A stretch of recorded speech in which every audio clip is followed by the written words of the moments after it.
বোনের আশীর্বাদের পর্ব মিটলো।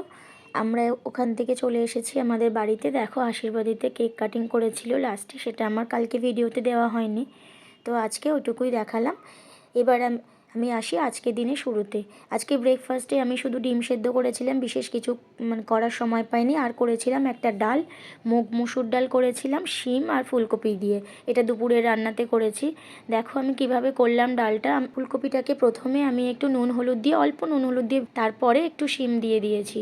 শিমটাকেও দিয়ে আর একটু নাড়িয়ে নিয়ে তারপরে ভিজিয়ে রাখা ডালটাকে আমি দিয়ে দেবো। তো জল সমেত আমি ভিজিয়ে রেখেছিলাম বলে দেখো ডালটা একটু ফোলা ফোলা হয়ে গেছে।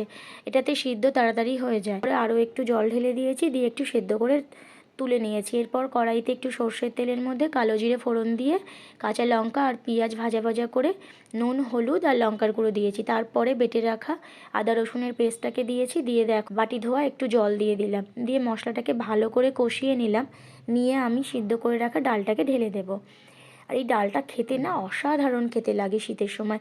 শীতের অন্য সব সবজিগুলোও দিতে পারো, তো আমি আজকে শিম ফুলকপি দিয়ে বানিয়েছি, ভীষণ ভালো হয়েছে। দিয়েছি ধনেপাতা, দিয়ে ডালটাকে আমি নামিয়ে নিয়েছি। আজকের ভাতের থালাতে এই ডালটাই মেন ছিল।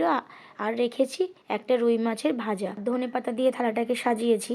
এই ছিল আজকের আমার দুপুরের রান্না। তো কেমন লাগলো আজকের রান্না এবং থালা সাজানো অবশ্যই জানিও। ভালো লাগলে একটা লাইক করে পাশে থেকো।